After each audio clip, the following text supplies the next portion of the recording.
오늘은 마음에 가득한 것을 입으로 말함이라 라는 제목으로 함께 하나님의 말씀을 나누고자 합니다.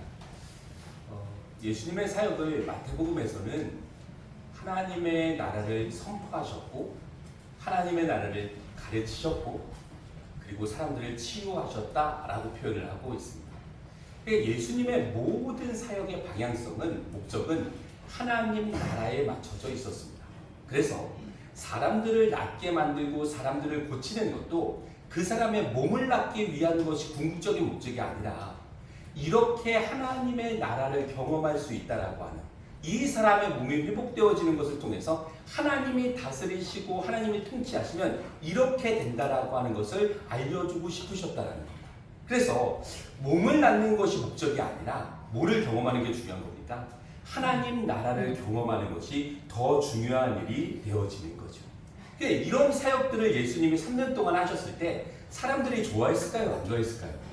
너무너무 좋아했습니다.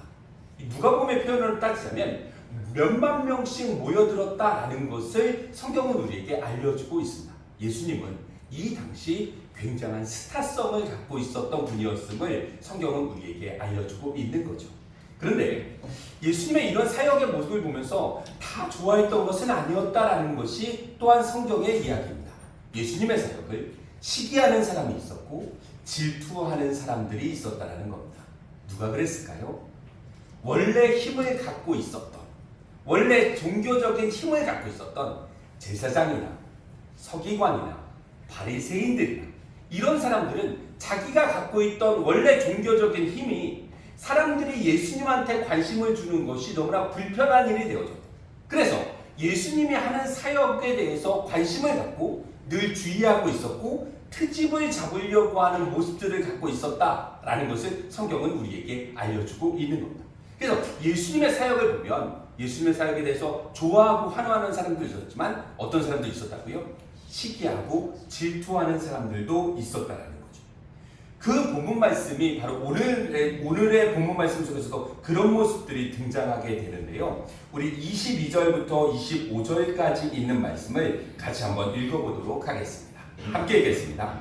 그때에 귀신 들려 눈 멀고 말 못하는 사람을 데리고 왔거늘 고쳐주시매 그 말 못하는 사람이 말하며 보게 된지라 우리가 다 놀라 이르되 이는 다윗의 자손이 아니냐 하니 바리새인들은 듣고 이르되 이가 귀신의 왕 바알세불을 힘입지 않고는 귀신을 쫓아내지 못하느니라 하거늘 예수께서 그들의 생각을 아시고 이르시되 스스로 분쟁하는 나라마다 황폐하여질 것이요 스스로 분쟁하는 동네나 집마다 서지 못하리라. 오늘 본문 말씀을 읽어보게 되면 귀신 들려서 눈도 보지 못하고 말도 못하는 사람을 예수님께로 데려오게 됩니다. 예수님이 고쳐주셨을까요? 고치지 않으셨을까요? 고쳐주셨습니다. 그래서 이 사람이 말도 하게 됐고 눈도 뜨게 되었다라는 겁니다. 아까 말씀드렸던 것처럼 이런 예수님의 사역을 보면서 두 가지 모습이 나타나는 거죠. 한 부류는 어떤 부류입니까? 이 사람은 다윗의 자손이다. 메시아다. 하나님의 구원자다. 이 사람은 참된 하나님의 선지자다 라고 표현하는 사람들이 있었다는 겁니다. 그런데 그 중에 다른 한 부류는 뭐라고 이야기를 했습니까? 이 일은 사탄의 일이고 귀신의 일이다 라고 바라봤다는 겁니다. 그 얘기를 했던 사람들이 바로 바리새인들이었는데요. 이 바리새라고 하는 이름 뜻 자체가 페루심이라고 하는 히브리어에서 나오게 되어집니다. 무슨 뜻이냐면 분리됐다라는 뜻입니다. 그러니까 이 사람의 신앙, 삶의 모습은 늘 하나님을 믿지 않는 사람들과 분리된 모습을 가졌다는 거죠. 그래서 모세오경을 문자 그대로 지키려고 했었고 하나님에 대해서 열심히 있는 사람들, 이 바리새인들이었다는 겁니다. 그러니까 이 사람들의 신앙의 모습을 보면 좋아 보입니까? 좋아 보이지 않습니까? 나는 괜찮아 보이는 거죠. 하나님의 말씀을 있는 그대로 지키려고 했던 사람들이었으니까 말입니다. 그런데 그 사람들의 눈에는 이 일들은 귀신의 왕 바알세불의 힘을 입어서 한 일처럼 보였다는 겁니다. 보통 귀신의 왕 바알세불, 파리의 신이라고도 이야기를 하는데 파리가 왜냐면 죽은 시체를 이렇게 접근해서 거기서 먹고 살 수도 있는 거잖아요. 그러니까 그 귀신의 왕을 바알세불이라고도 생각했는데 이 예수님이 하신 일들은 귀신의 힘을 입어서 이루어진 일임을 이야기하고 있는 겁니다. 동일한 장소에서 동일한 시간에 한 사건이 나타났는데 이 사건을 어떤 사람의 눈에는 하나님의 일로 보였고 어떤 사람의 눈에는 귀신의 일로 보였다는 겁니다. 민수기 13장을 읽어봐도 마찬가지죠. 12명의 정탐꾼이 약속의 땅을 40일 동안 보러 갑니다. 근데 그 중에 10명은 이 땅은 들어갈 수 없는 땅으로 보였다는 겁니다. 그런데 나머지 2명한테는 그 땅은 지금 당장 들어가도 되는 땅으로 보였다는 겁니다. 땅이 잘못한 겁니까? 아닙니다. 지금 우리는 같이 예배를 드리고 있습니다. 그렇죠? 동일한 장소에서 동일한 시간에 예배를 드리고 있는데 이 예배가 어떤 누군가에게는 의미 있고 가치 있고 내가 하나님의 말씀을 듣는 하나님을 만나는 접점이 있는 예배가 될 수도 있는 거죠. 그런데 반대로 생각해보면 어떤 분들에게는 아무런 의미도 주지 않는 예배가 될 수 있는 겁니다. 그냥 주일이니까 드리는 예배, 그냥 습관적으로 앉아있는 예배가 될 수 있는 겁니다. 뭐가 문제인 겁니까? 예배가 잘못된 겁니까? 아니죠. 뭐를 이야기할 수 있는 겁니까? 예배를 어떤 시각으로 바라보느냐가 중요한 거죠. 예배를 어떤 태도로 드리느냐가 중요한 거죠. 약속의 땅을 봤을 때 어떤 태도로 바라보느냐가 그 약속의 땅을 들어갈 수 있느냐 없느냐를 결정했던 것처럼 말합니다. 예수님이 귀신을 쫓아내는 사건들을 보면서 어떤 태도로 바라보느냐가 어떤 마음가짐으로 바라보느냐가 이 일에 대한 평가를 하게 만들었다라는 것을 성경은 우리에게 소개하고 있는 거죠. 이 이후에 예수님이 하신 말씀을 읽어보면 귀신의 일이라고 이야기했던 그 바리새인들을 향해서 이렇게 이야기하는 장면을 우리에게 소개하고 있는데요. 우리 26절부터 28절까지 있는 말씀을 이어서 같이 한번 읽겠습니다. 함께 읽겠습니다. 만일 사탄이 사탄을 쫓아내면 스스로 분쟁하는 것이니 그리하고야 어떻게 그의 나라가 서겠느냐. 내가 바알세불을 힘입어 귀신을 쫓아내면 너희의 아들들은 누구를 힘입어 쫓아내느냐. 그러므로 그들이 너희의 재판관이 되리라. 그러나 내가 하나님의 성령을 힘입어 귀신을 쫓아내는 것이면 하나님의 나라가 이미 너희에게 임하였느니라. 예수님이 이렇게 말씀하십니다. 사탄이 사탄을 쫓아내면, 귀신이 귀신을 쫓아내면 서로 뭐 하는 거예요? 분쟁하는 거예요. 그러니까 서로 사탄들도 서로 싸우면, 귀신들도 서로 싸우면 그 나라가 온전히 설 수 없다라는 이야기를 하고 있는 겁니다. 어떤 나라든지 그 나라가 온전히 쓰려면, 그 공동체가 온전히 쓰려면 뭐 하면 안 되는 겁니까? 싸우면 안 되는 거예요. 우리 예담교회도 마찬가지라고 저는 생각을 합니다. 예담교회가 건강하고 튼튼하고 하나님 은혜 가운데서 온전히 서가려면 뭐 하지 않아야 됩니까? 싸우지 말아야 됩니다. 저는 저희 믿음의 식구들이 신앙 공동체 안에서 싸우지 않으시기를 주님의 이름으로 간절히 축원합니다. 그게 우리 공동체를 살리는 것이 아니라 우리 공동체를 망가뜨리는 일이 되어지는 겁니다. 이거는 예수님께서 하신 말씀이죠. 어떤 공동체든지 다툼과 불화가 있으면 그 공동체는 온전히 설 수 없다라는 겁니다. 그래서 결국 예수님 하신 말씀은 분명한 거죠. 지금 이 귀신을 쫓아내는 일은 귀신이 하는 일이 아니라 누가 한 일이라는 겁니까? 하나님의 성령께서 하신 일이라고 이야기해주고 있는 겁니다. 하나님의 나라가 지금 우리 가운데 임한 일이었고 하나님께서 하신 일이라고 예수님은 이야기해주고 있는 겁니다. 그러면 왜 그렇게 신앙생활 잘한다는 바리새인들, 왜 그렇게 똑똑하다는 바리새인들, 하나님의 말씀을 잘 지킨다라고 하는 바리새인들은 왜 이를 귀신의 일로 보았겠습니까? 그게 궁금한 거죠. 그렇지 않습니까? 하나님을 모르는 사람도 아니고 하나님을 잘 섬긴다는 사람들이 귀신을 쫓아내는 일들을 보면서 귀신의 일로 보았으니까 말이에요. 그 이유에 대해서 예수님은 그 이유에 이렇게 말씀해주고 계시는데요. 우리 33절부터 35절까지 있는 말씀을 같이 한번 읽겠습니다. 함께 읽겠습니다. 나무도 좋고 열매도 좋다 하든지 나무도 좋지 않고 그 열매로 나무를 아느니라. 독사의 자식들아, 너희는 악하니 어떻게 선한 말을 할 수 있느냐? 이는 마음에 가득한 것을 입으로 말하니라. 선한 사람은 그 쌓은 설에서 선한 것을 내고 악한 사람은 그 쌓은 안에서 악한 것을 내느니라. 나무가 좋으면 모두 좋대요. 열매도 좋대요. 나무가 나쁘면 모두 나쁘대요. 열매도 나쁜 거예요.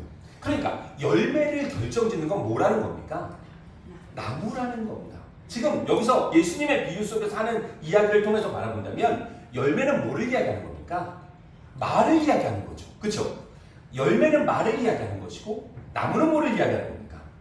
존재를 이야기하는 것이고 마음을 이야기하는 것이 되어지는 겁니다. 그렇죠? 열매를 통해서 결국 뭐를 알 수 있냐면 어떤 존재라고 하는 것을 알게 되어지는 겁니다. 그래서 선한 사람은 어떤 말을 하는 겁니까? 선한 말을 하는 게 자연스럽고 당연한 겁니다. 자, 악한 사람은 어떤 말을 하는 게 당연한 겁니까? 악한 말을 하는 게 당연한 겁니다. 그거에 대해서 뭐라 그럴 필요가 없는 거죠. 그런 거 아닙니까? 그 존재의 생명력대로 말하는 것이기 때문에 그렇습니다. 결국 내가 어떤 말을 하면서 사느냐가 내가 어떤 존재임을 드러내는 겁니다. 이해가 되시면 고개를 한번 끄덕여 보시겠습니까? 내가 지금 어떤 언어를 쓰고 있느냐가 지금 내 마음 상태가 어떤지를 이야기할 수 있게 되어지는 겁니다. 자, 우리 옆 사람을 한번 쳐다보시겠습니까? 옆 사람을 보면서 우리가 화가 날 때가 있지 않습니까? 아닌가요? 내가 옆 사람을 보면서 화가 나면 좋은 말이 나오겠습니까? 나오지 않겠습니까? 나오는 게 이상한 거라는 겁니다. 그렇죠? 마음 상태가 말의 생명력을 결정하기 때문에 그렇습니다. 근데 내가 지금 옆 사람을 쳐다봤는데 너무 좋은 거예요. 그러면 어떤 말이 당연히 나오겠습니까? 좋은 말이, 그렇죠? 예. 정창경에서 너무 좋습니다. 좀 글로벌하게 I love you가 자연스럽게 나오는 거죠. 그러니까 마음이 말을 결정한다는 겁니다. 자, 우리는 지금 하나님의 은혜 가운데 예배를 드리고 있습니다. 이 예배는 하나님의 사랑이 넘치는 공간이고 그리고 우리의 마음 가운데는 하나님의 은혜로 충만해집니다. 그렇죠? 그러면 지금 내 마음의 상태는 좋습니까? 안 좋습니까? 너무 좋죠. 그러면 이 마음을 우리는 옆 사람에게 잘 표현할 수 있어야 되는 겁니다. 그렇죠? 준비되셨습니까? 네, 우리 옆에 계신 분들 쳐다보시고 우리 함께 인사하는 시간을 갖겠습니다. I love you.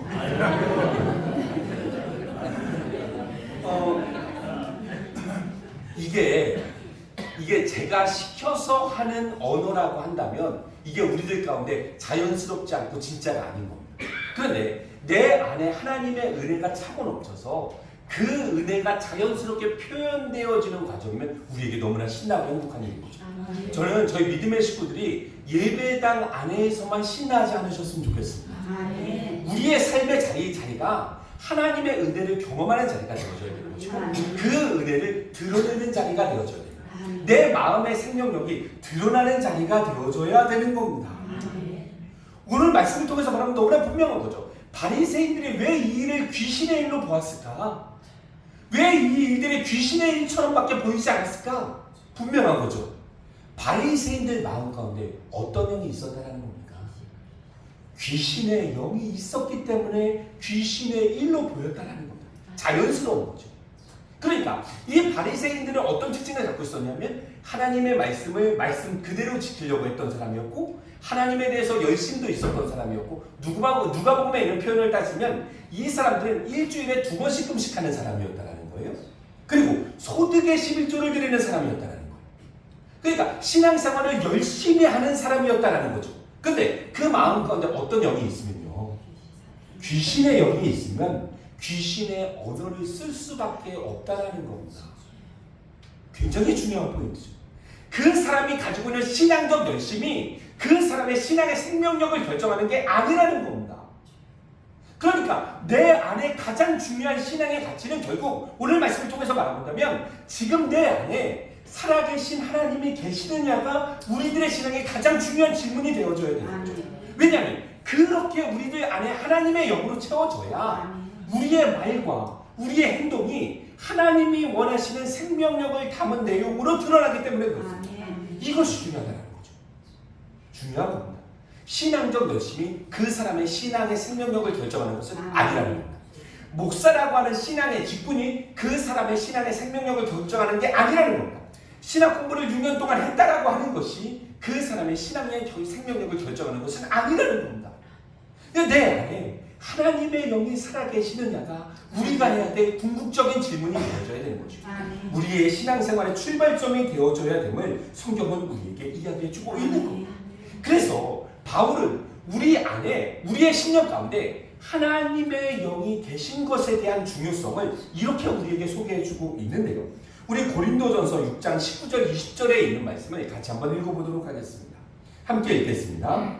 너희 몸은 너희가 하나님께로부터 받은 바 너희 가운데 계신 성령의 전인 줄을 알지 못하느냐. 너희는 너희 자신의 것이 아니라 값으로 산 것이 되었으니 그런즉 너희 몸으로 하나님께 영광을 돌리라. 우리는 지금 사순절 기간을 보내고 있습니다. 예수님이 우리를 위해서 십자가를 지신 그 거룩한 절기들을 저희가 지키고 있는데요. 예수님께서 십자가를 지셨다라고 하는 것은 결국 우리에게 어떤 의미가 있는 겁니까? 예수님이 우리의 죄 모두 다 용서했으니 마음 놓고 살아라.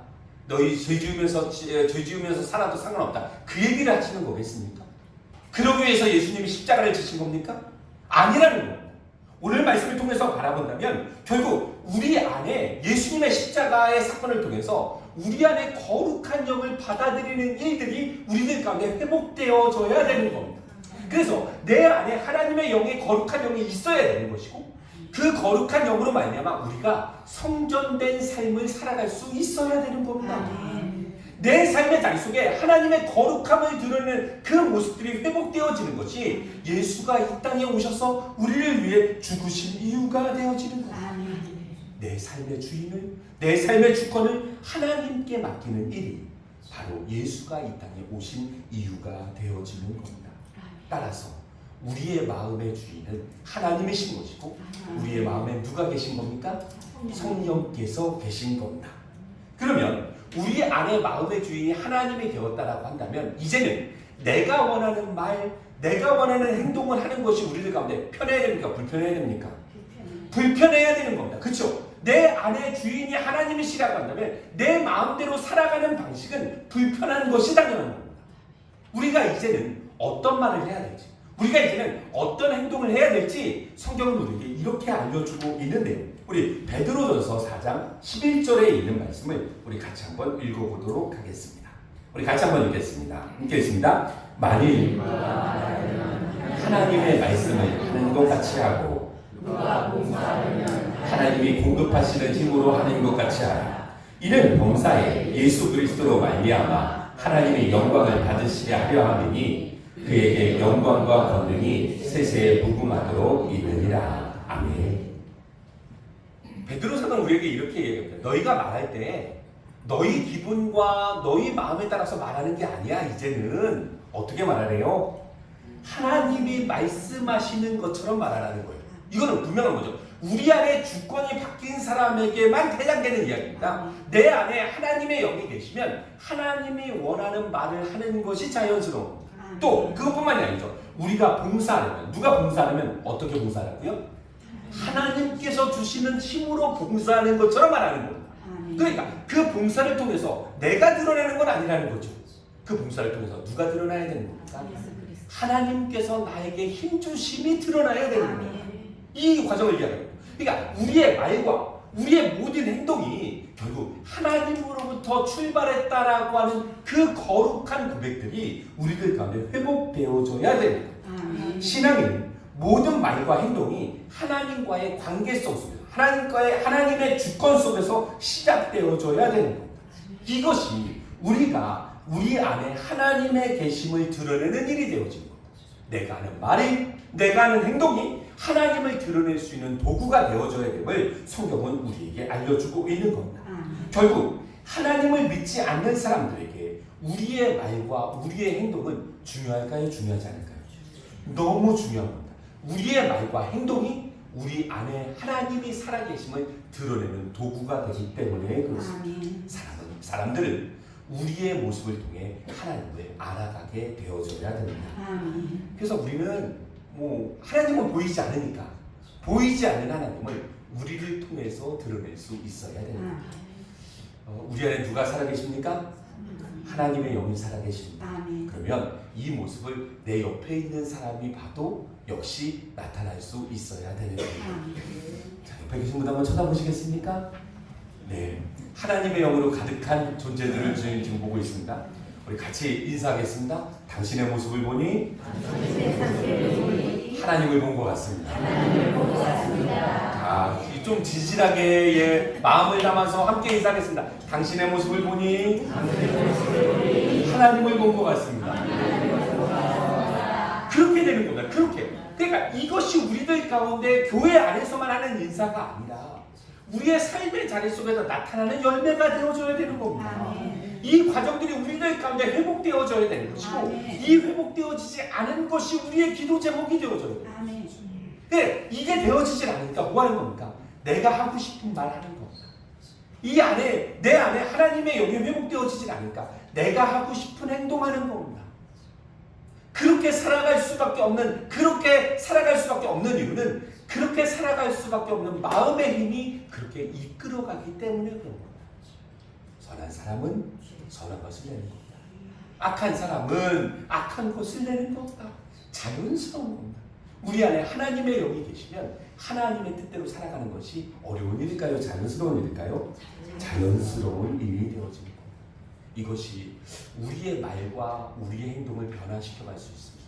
그런데 이렇게 말하는 것, 이렇게 행동하는 것이 우리에게 왜 중요하냐면 오늘 우리가 마태복음 본문에 있는 말씀을 끝으로 같이 한번 읽어볼 텐데요. 우리 마태복음 12장 36절, 37절에 있는 말씀을 같이 읽겠습니다. 함께 읽겠습니다. 내가 너희에게 이르노니